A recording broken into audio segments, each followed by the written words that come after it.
believe what they have been told is that if America is coming to kill Muslims, and the man says he wants to come and kill terrorists, but they are protesting. Anybody that is negotiating, people like Ahmed Gumi, so 1992-93 in Kaduna, a riot broke out which they call the Zango Kataf riot. I was a young boy, very, very young then, and people were killed in scores. If you are not an Afsa person practicing Muslim in Islam, they were killed. Especially if you are from the southern part of Kaduna, the tribes from the southern part of Kaduna, they were massacred. It was called the Zango Kataf riot. And if the next thing they do is to burn churches, kill Christians, and then if they are done with that, then they focus on businesses that is for Igbo people, Igbo-owned businesses, and they destroyed it. I grew up knowing that Christians are an endangered species in Nigeria. In the year 2000, when the Sharia riots, how many of you have heard of the Sharia riot? Hundreds of thousands of people were killed in Kaduna. I can remember vividly that we had to defend our house from people. They brought some Fulani boys and they faced our house. They were shooting arrows. They were stoning our zinc. They spot our zinc shooting arrows. Even though I was a Muslim then. Even though my father was a Muslim then. But because majority of the people in our compound were Christians, so they were willing to destroy every one of us because we were living with Christians. I can remember a particular church in Mando, for those that know Mando, in Kaduna, called Chapel of Redemption. That church was destroyed. And so from that time, anytime there's a little hanky-panky in Nigeria, the first target is churches and Christians. And this has prevailed for a long time. That even if there's a problem with in another country, the Muslim and the Hausas in Nigeria will rise up and begin to kill Christians. How many of you remember the Miss World crisis in 2002, 2001, 2002? That somebody drew a picture of Muhammad or something in France. Long away in France. And they began to fight in Nigeria. Are you following me? Christians are endangered species. Now let me give you, and that's how it has continued. Scores have been killed, and they focus on regions where there is a mixture of both Christianity and Islam. If you look at states like Kaduna, states like Plateau State, states like Nasarawa, states like Taraba, states like Benue, states like Bauchi, states like Gombe, states like Borno. These are places where they focus on because they intend to eliminate every living Christian in that place. Anybody that debunks it is a total lie because I have grown and lived in the north. I've spent 80 to 80% of my life in the north, so I understand this thing. Several times, I cannot forget the Sharia riot. We were running for our lives. Even though we were Muslims, but we're still running because as far as you are not of the ethnic group, practicing what they practice, you are a victim. You can be burnt alive. Many of us saw human beings that were burnt alive, like roasted like yam. And it has been going on for a long time. The genocide against the Christian faith. Are you with me? Many years ago, in Kano State, a man was beheaded. And anything they talk about, he said blasphemy. And guess who was the person that led it? The man called Sanusi Lamido Sanusi was the one that led the mob. And they beheaded him, they killed the woman. They killed him and they put his hand on the stake and they were using it to parade the city. You understand of a woman also that is an evangelist. Evangelist Eunice that was preaching about 2016 or 18 in Abuja. And they killed her. We cannot talk about a young girl called Deborah Samuel that was killed. I schooled in Jos, and for years, the people of Plateau have been massacred. Riot breaking out every single time. The word that the moment anything happens, the next people that are victims are Christians. And it is unfortunate that all these years, the government have not been able to do anything about it. But the agenda is deep. Are you with me this morning? Why am I saying? Because I don't want us to be an ignorant people. If we are ignorant people, they will control the narrative. And these days, let me tell you this truth. God will not come and fight for you. Remove that thing from your mind. If Christians don't rise up, pray from that to tomorrow. God is not coming to fight for you. Are you with me? Now, in the year 2009, Boko Haram started. Boko Haram started because of a section. It was a political movement. They created Boko Haram as a political talks to bring confusion into the government of Goodluck Jonathan. And to be able to, destroy any opposition, starting from Borno State, under the watch of a man called Kashim Shettima, which is now the vice president of Nigeria.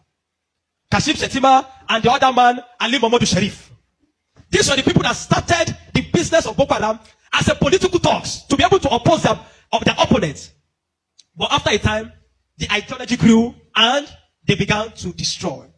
Now, it became a problem and they began to use it to destroy, bombing here and there. In 2009, 2010.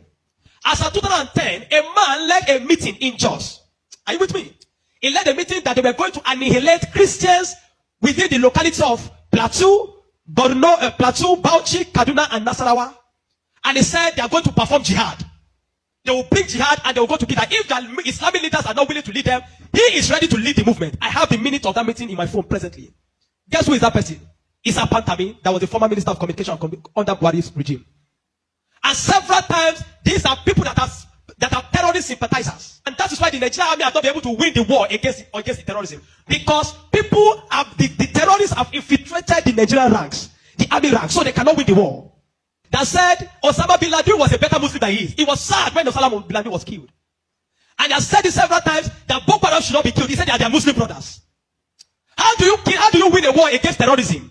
When there are people high in government that are sympathizers to terrorism, how do you win that war?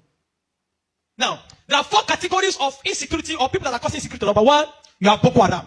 Number 2, you have bandits. Number 3, you have Fulani herdsmen. Now I'm going to show you how they are connected. Many people don't know. The Boko Haram and the Fulani herdsmen have one mission. The mission is simple: Islamize Nigeria. Come to a territory that are Christian dominated, kill everybody there, occupy their land. Go to Benue, look for a community, kill them there, occupy their land. That's always me.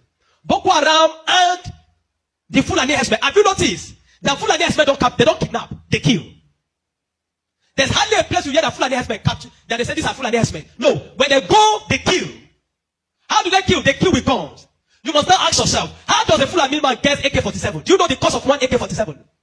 One AK-47 is over $1,000 something. Where will a Fulani man be able to obtain to be able to get one AK-47? Are you with me? And now, so you will know that there are people that are sponsoring this movement. Then the Boko Haram and the Fulani, they go about Christian-dominated areas. You will understand that when this terrorism started in Nigeria, that only people that were killed were Christian churches. You will not hear that they kill anyone. It is Christians and churches. I remember in Kaduna then that churches began to look for security men to guide their churches in every service day. Otherwise, you can be in church and the next thing is boom, everybody dies.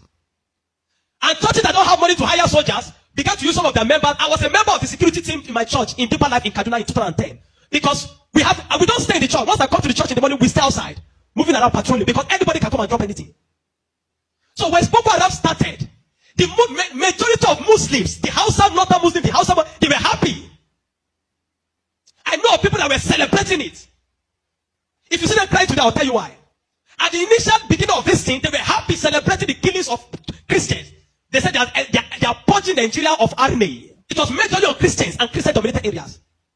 But when it comes to 2014, the man Buhari and APC that wanted to overthrow the government of Jonathan, by all means, decided to employ mercenaries from Niger, from Chad, from all those Fulani, from other African nations where they're Fulani, and they brought them into Nigeria. What was the goal? The goal was that if Jonathan does not concede defeat in the election, they were going to rain hell on Nigeria. So they brought in these mercenaries, and they equipped them with rifles, the El-Rufais, the Buharis. Are you with me? The El-Rufai, the Buharis. Every one of these people called APC, they brought in mercenaries and armed them in the bushes and told them to wait. The moment Jonathan did not concede defeat in the election, they were going to start. But unfortunately for them, Goodluck knew of the assignment. He got intel about them because the man said his ambition does not worth the blood of millions. So the man conceded defeat and left. And so they declared APC winner. Now, you have already brought people from different parts to come and fight. But what they wanted to come and fight for did not achieve anymore. So now they left those people in the bush. They left them with guns and ammunition in the bush. And when Buhari became the president, he abandoned them. Instead of them to settle them and let them go back, they abandoned them. And the people saw Nigeria as a place that is good. And the people decided to remain in Nigeria. Those are the people that started bandits. Before, we don't have anything like bandits. Banditry started under the watch of APC, under Buhari, because they were the ones that brought them in. Kidnapping, because they needed to survive. So they started by kidnapping. And they started by kidnapping. And they started by kidnapping. And they started by kidnapping. Over time, now, you understand that there are certain parts of this nation where there are mineral resources. Don't be an ignorant Christian. Follow me.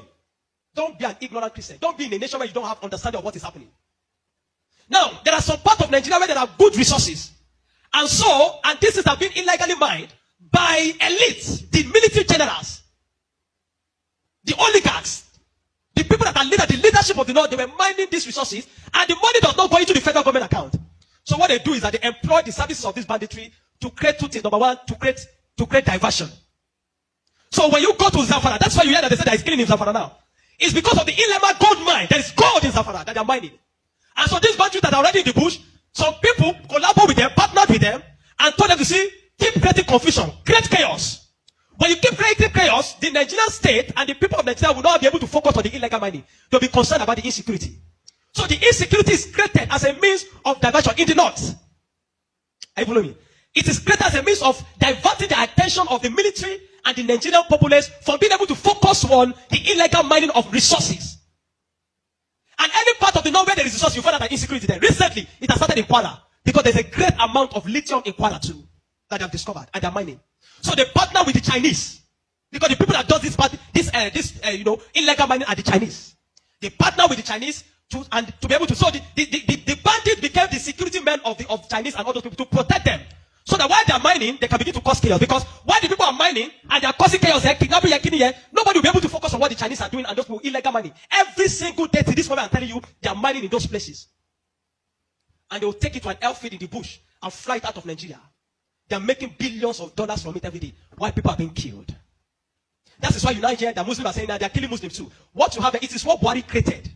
The APC-led administration created, the banditry they created, is what is affecting the north now. Because the people they brought to come and kill Nigeria in 2015 did not succeed because good Lord relinquished power to them. And now the people have become thugs. They have become tools to be used in the hand of men that are using them to secure their illegal gold mines. And that's why you kill them. That's why you hear that they say they are killing Muslims. Now, the Christian persecution and genocide has been there. So you find out that the other part, the Muslim and the Fulani men keep going around killing in all those parts. And the Christians and the churches have been silent for too long. This evil has prevailed in Nigeria because the righteous men have been too quiet. If we're ever going to win against insecurity in Nigeria must put two things Nigeria must do. Number one, Sharia law must be completely abolished in Nigeria. Because Nigeria is not an Islamic state. Why will Nigeria, some part of Nigeria, be practicing Sharia? The law guided them in constitutional law that believe that if somebody deserves to die because he speaks against his God. Can a Hausa man insult Jesus and I kill him for insulting Jesus? But somebody believes when you speak against Muhammad, you deserve to die. How do you live in a country with somebody that has that kind of mentality? The military have become complicit. They are compromised. Nigerian military cannot win this war. 20 years from today, I'm telling you, 20 years from today, this thing of insecurity will not end because there are people that are enjoying it, benefiting from it, and reaping from it. If Nigeria wants to win this war, partner with America. Let them come and militate. I'm not sure I've seen that in Kano yesterday, some people were protesting that they don't want America to come. Because they believe what they have been told is that if America is coming to kill Muslims, and the man says he wants to come and kill terrorists, but they are protesting. Anybody that is negotiating, people like Ahmed Gumi, Sheikh Gumi should be locked away. A terrorist sympathizer is a terrorist. A man that believes that you are not supposed to kill a terrorist is himself a terrorist. A man that believes that we should go and negotiate. How do you go and negotiate with terrorists? Because you see, terrorists are not just criminals. They are working with the wrong ideology. A man that believes that killing he has nothing to lose. How do you negotiate with a man that believes that killing himself is to meet their God in heaven to collect 72 virgins? How do you negotiate with such a person? A man like Sheikh Gumi should be locked away.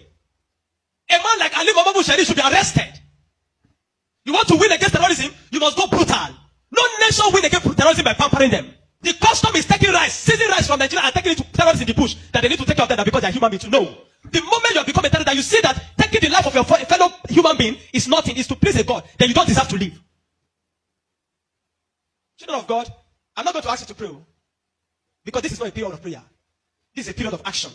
Reverend Dr. Ezekiel from Jos, the man have been speaking, have paid attention. Not for once have they invited the man for interview because they don't want to give the man any airtime.